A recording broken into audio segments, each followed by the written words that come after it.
Hi, my name is Julia. Hi, my name is Aloha. Hi, my name is Cassidy. And welcome to the Dope Student Podcast. Welcome to the Dope Student Podcast, Dan. To kick things off, could you introduce yourself and tell us a bit more about what led you to become the VP of Field Culture and Inclusion at Clayco? Yeah, my name is Dan Lester, Vice President of Field Culture and Inclusion at Clayco. And I came to the industry out of education. I was in teaching, and something that happens is you get relationships with folks, and one of the relationships, one of my mentors, when I left the education system, knew of a client that needed some assistance and needed my services. And next thing I know, I'm in a meeting, and next thing I know, as opposed to being a consultant, they offered me a job, which was crazy. And nobody knew what to do with me. I didn't know what I was doing, but we just all accepted it and said we hope for the best. And that led me to the field, and that led me to kind of spend some time on a job site. So what really kind of built out the work that I'm doing is spending time on job sites. And I spent 2 years on the job site, and one of the biggest things I noticed was the culture was pretty rough. And that's kind of the nature of, being an athlete, being a coach, you get used to rough culture or kind of some coarse language and things of that nature. But it was a situation where folks were genuinely unhappy at work every day. And I wanted to do something about that. And so after those 2 years on that job, I came back to the office and I said, we have to do something.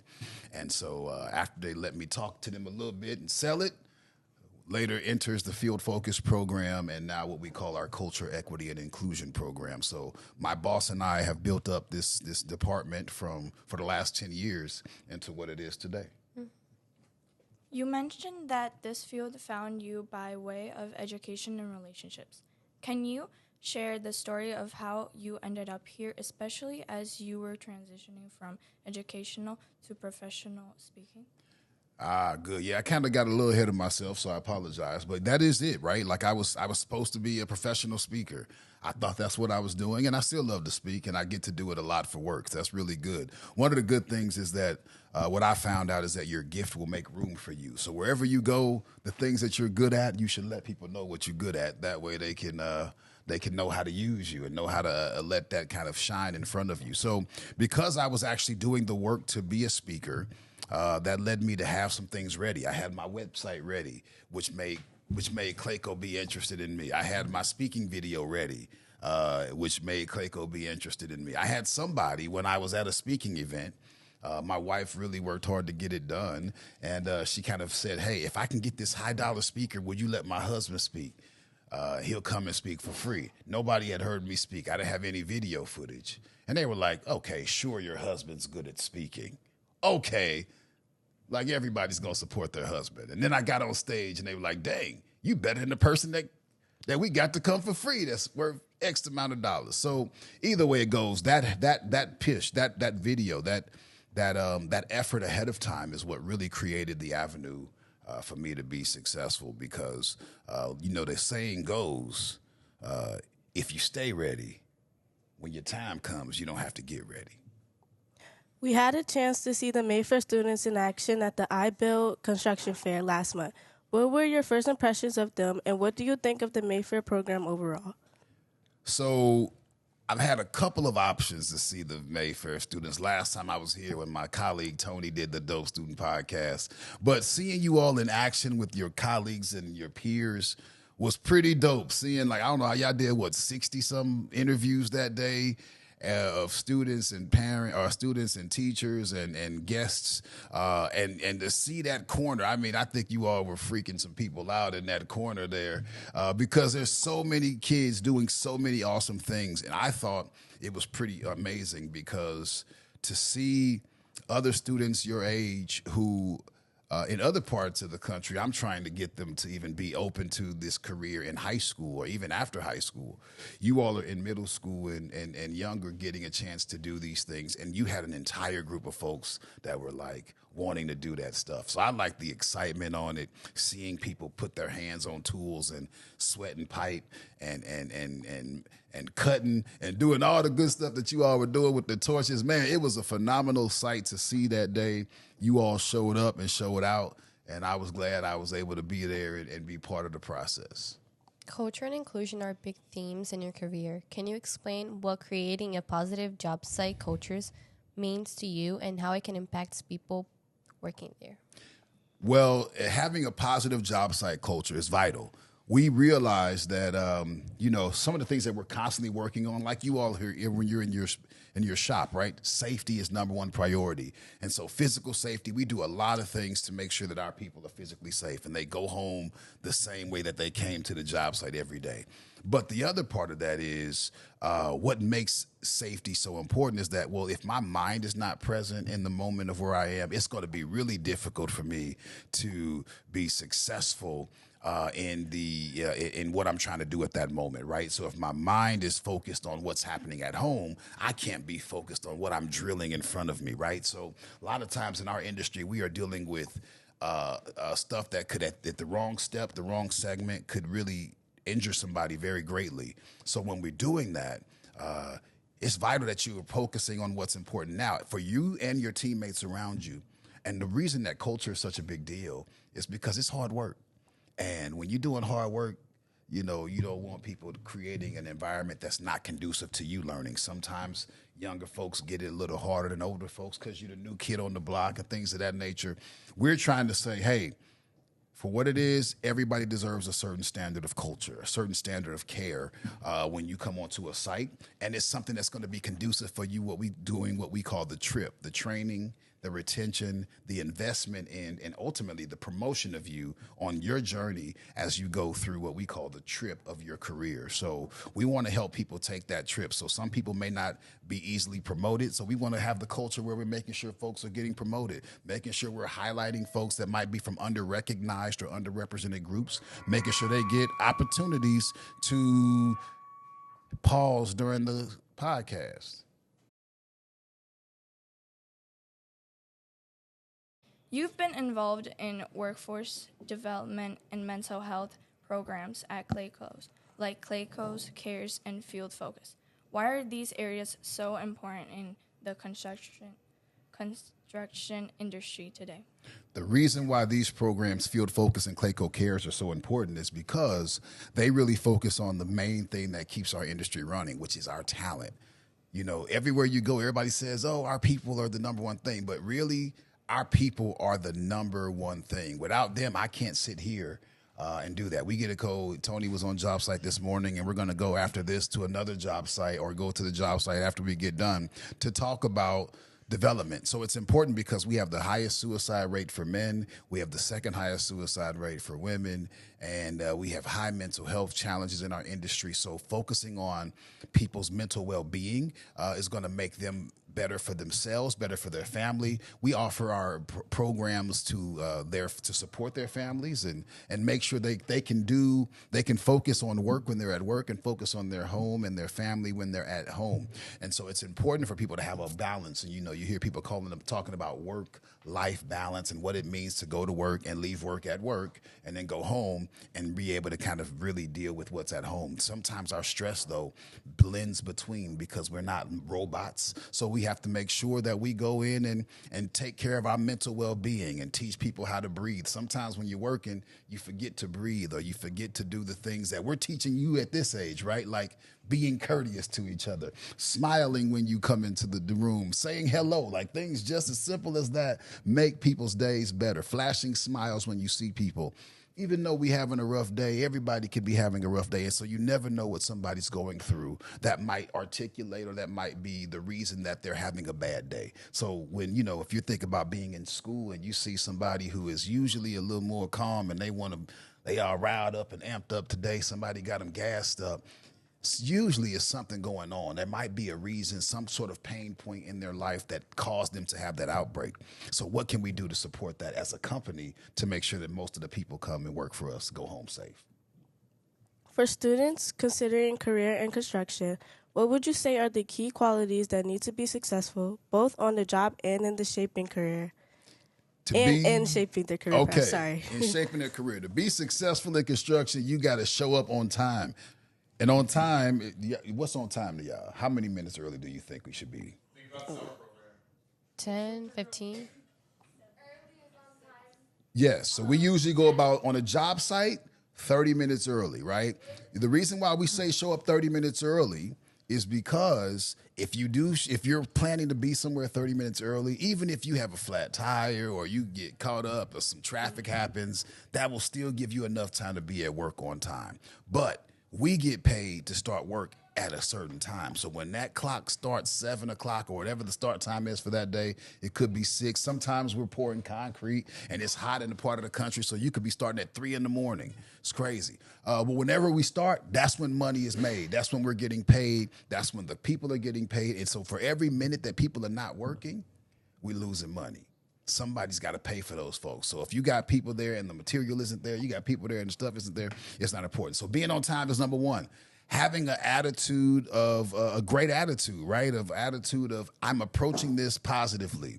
Yes, it might be hard work, but who wants anything that's easy, right? You don't want anything that's easy. Anything worth having is not easy. Why? Because you had to work for it, right? If you had to work to save up to get that car, work to save to get those shoes or whatever you're buying that you like, you had to work to save it. So when you go and buy it, it means something more to you because you paid for it. You had to build into it. So putting in your effort is another key. I think the other things that you have to work sure is that you what we call stick-to-itiveness. Resilience. Some people might call it grit. How much are you able to handle a situation? When you get knocked down, are you able to get up? That's the question.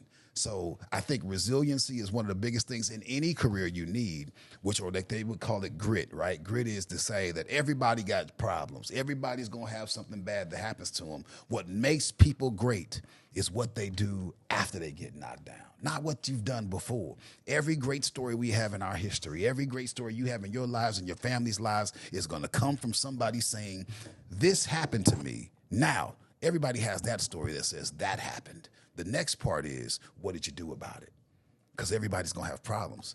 But those who go and work to solve the problems are the ones who are sitting in places of leadership and authority.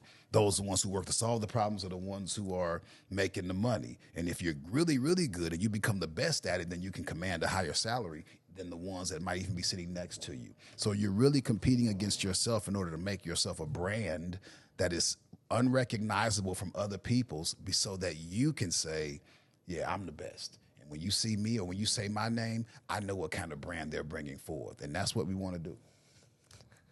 One of your biggest focus areas is psychological safety, making sure people feel safe to take risks and speak up. Why is this so essential, especially in the trades?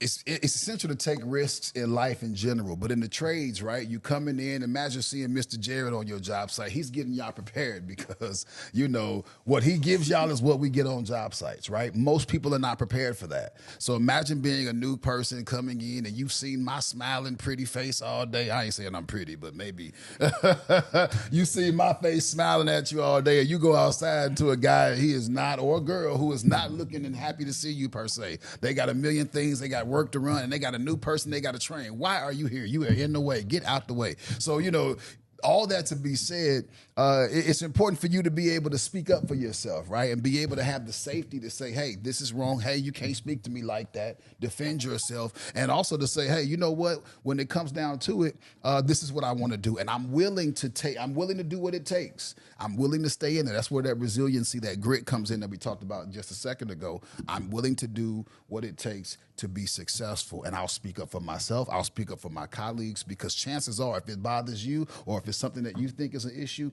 chances are it's an issue for somebody else as well. And people need to feel safe because when you're trying to keep people safe, when you're dealing with people's lives are on the line every day, like people's lives are on the line. You could be in a situation where people fall, people fall through roofs. We've had people fall through roofs. We just had a guy on our job site had to be resuscitated on Monday, right? So he passed out. He had a cardiac episode. They had to use the AED, the automatic electronic defibrillator, to revive this person. They are still around today, but because people are safe, because we can talk about how we care for each other when crisis happens and it's not something new, we were prepared and we were able to serve that gentleman and save his life while he was on the job site. And that's why being able to speak up is important. Looking back at your career from sports, performance to education, and now construction, what have been some of your biggest milestones and challenges along the way? Woo! Well, as a coach, I think the biggest challenge was finding a way to kind of connect with the students in the right way as a coach and as an educator. As a sports performance person, right? As a sports performance person, you're dealing with athletes. You're trying to get athletes to kind of realize their potential, to get that extra step. We're doing a whole lot of work for a split second of a better time or something of that nature, or in the hopes that in 9 months when they go back to the football team or when they go back to the basketball team, they'll be able to showcase their hard work. And so there's a hard challenge to kind of get people to work hard and convince that. But when I got into education, I was I walked into a situation where I was the first Black faculty member in the school I was in, and this was in 2011. And so I had a lot of hurdles to overcome when I walked in. Being the first at something, somebody said, being the first doesn't matter if there's no second. So I'm happy to say that the position still exists. They still are doing it, but it was a growth opportunity for me because I had to go in and find a way to create and communicate what culture was like to the students and to the staff and to the parents. And so that was a whole community thing. So that was a big challenge to find out the right message to communicate them, to make it click for them. And then when getting into construction, oh my gosh, I just told y'all, like construction has a bunch of industry issues that I want to help solve, right? Like helping people be themselves and helping people that look like me. Excuse me. It looked like me and it looked like others around here, more women, more minorities, more folks in the field, but also the people that are there, like making sure that we have a better quality of life has been a challenge. And so the milestones that we've done, I've helped create programs like our CCDI program, our Construction Career Development Initiative, which now has over 180 people who have gotten full-time employment through that program. We have over 75 students currently on scholarships, 75 students on scholarships anywhere from Harvard to trade colleges across the country. So we have a unique program, and I've been able to help build that program along with my colleague Tom Seekhouse to build that. But that took my passion for students in education. Then we created what we call Clayco Rising, which is how we rise together. A rising tide raises all boats. And through our Clayco Rising program, that's basically how we communicate our culture. That's where Field Focus is. That's where Clayco Cares is. All of our employee resource groups or business resource groups that we call them, the Network of Women, the Black Resource Group, Clayco Cares, those are our 3 resource groups. Those are all run through Clayco Rising. And so we get a chance to train and develop and educate people on how to be better people. And that's pretty cool to me. You mentioned you started youth programs to support students in trades and provide scholarships. Can you tell us a bit more about these incentives and how they've impacted young people? So yeah, I just spoke a little bit about those, right? Those incentives, but what I've seen students do though, I think it's been really great because what I've seen kids do is take that because it gives me another chance to answer the other side of the conversation because I've seen kids come in who didn't know or had never even considered construction as a career or an opportunity. And then when they saw me or when they were exposed to it, when they put their hands on some pipes and when they put their hands on tools, they were like, oh, this is what this is. Like there was that moment that, that kind of clicked for them. And when it clicked for them, they started to love it for themselves. That's the biggest piece. So, but also like getting a chance to explore a career, getting a chance to, get paid while you learn. And where other people are paying to go get learning at that college level, you're getting paid to learn through your apprenticeship program. So there's all kinds of places that make these opportunities unique. So students and their parents and their families. I've seen folks go from being homeless to making 6-figure salaries, taking care of themselves and their parents, and having wives and children and buying homes, and they're younger, way younger than me, right? They're in their 20s buying houses, and they didn't go to college. And it's not saying there's anything wrong with college because I went to college, but they found the career path for them that made it click. And so that's what's important for me is helping people find their path. And there's a lot of different careers in construction, and that's what we engage with. We often hear that the real-world experiences are the best way to learn. In your opinion, why is it so important for students to get exposure to real-world situations as they consider their career choices? It's important to get exposure because you don't know what you don't know. And sometimes you don't know until you get in the game. Everybody's a great coach, and everybody has an opinion from the sideline, right? Everybody can tell you how you should be doing it better when they're not the ones playing the game and they're not the ones taking the risk. But when you're in it, when you've taken the risk, when you had to pay, you learn things when you're in it that you wouldn't have learned otherwise. And so the earlier you can get exposed to it and see, do you really like this? I don't know. We've had a lot of students come out who said they wanted to be the trades because they had done trades in a shop like this, but they had never been outside on a hot day doing the trades all day, or in the cold weather doing the trades all day, or when it gets wet. They're the ones who are actually removing the water from the job site. They're the ones shoveling the snow. So you got to be the first responder, your first front line of defense is, so to speak, in regard. So are you prepared? And it's important to get exposure so that you know what you like and you know what you don't like. There's so many areas of our industry. There's so many different trades. And so just because you're a trades person doesn't mean you're going to like being a plumber. You might like being a carpenter more. You might like being a pipe fitter and not a plumber. You might like being you might like doing tile and floor setting and or electricians or whatever. You could do HVAC, right? There's so many things that you could do. So finding out and trying new things is really what makes the world go round. Do you have any memorable moments working with students or young people where you saw them have that aha moment and truly understand the concepts they were learning?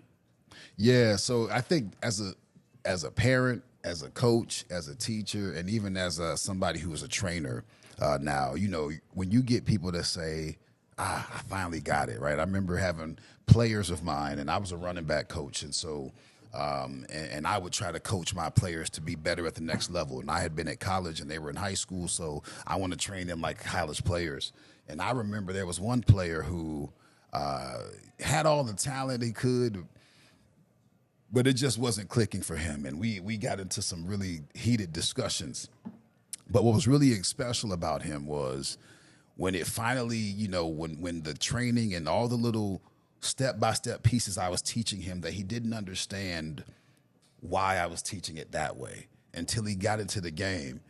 And then I said, you see that in the game? He's like, I said, that's the drill. That's the stack drill. That's the cut drill. Look for this movement. Look for that movement. We've already practiced this, right? And so when he found the reason or the opportunity to be able to apply what he had learned as a player onto the field, he ended up breaking the single season rushing record at the school. He ended up going to Division I school, and he ended up being a player that, to be honest, was a pretty special player. And so just like it is when in the trades, right, or as a parent, when you see that moment happen, you're trying to get it through your head, and they're just looking at you with a blank stare on their face. Finally, when they're in the middle of it, they're like, oh, I see it. I get it. That's the most important piece of the world. Or when people learn that they're a part of this conversation, and when we talk about diversity, we're not excluding anybody. We're actually including everybody that has maybe been left out of the conversation. And when we start talking about inclusion, that means we're working to apply the actions that actually bring people together. And then when we start talking about equity, what happens when we have learned how to be in a place where we have been diverse, been working to be inclusive, and then we engage. So when you get those three pieces and then you find out what they need, and that's how you get equity. And that's how the game goes. On a lighter note, we heard that your nickname is the Hulk and that you come from a family of superheroes. That's Can you right. tell us the story behind that? That's right, baby. So I am the Hulk. The Hulk came out of, y'all know what Hulk is. What is the Hulk notorious for? What does he do? He's strong. Why is he strong? What makes him strong? Oh. You won't like me when I am. Y'all don't know what the Hulk is? Golly. Really? The Hulk turns green when he is angry. There you go. When he is angry. So the Hulk was birthed out of my anger and my temperament.